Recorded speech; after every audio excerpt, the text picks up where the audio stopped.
আপনারা যে উদ্ভিদটা দেখতে পাচ্ছেন লিকারিস উইড বা লিকারিস আগাছা, যার বৈজ্ঞানিক নাম স্কোপারিয়া ডুলসিস। এটা মূলত উষ্ণ বায়ুমণ্ডলীয় এলাকাগুলোতে সবথেকে বেশি ভালো জন্মায়।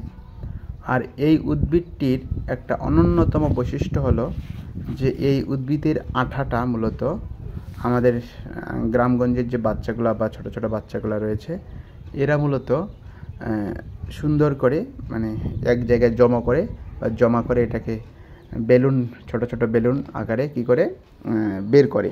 তবে এই উদ্ভিদের অনেক গুণাবলী থাকলেও এই উদ্ভিদকে কিন্তু এখনও ব্যবহারের প্রস্তাব দেওয়া হয়নি, কারণ এখানে অনেক এই উদ্ভিদটি একটি বিষাক্ত উদ্ভিদ হিসাবেও চিহ্নিত। তবে এই উদ্ভিদের বিশেষ গুণগুলো আপনাদের সামনে আমি তুলে ধরছি, তো আপনারা দেখেন এবং বুঝতে পারবেন। এটি সাধারণত 1 থেকে 2 ফিট উচ্চতা বৃদ্ধি পায় এবং ছোট সাদা ফুলের বৈশিষ্ট্যযুক্ত একটি উদ্ভিদ।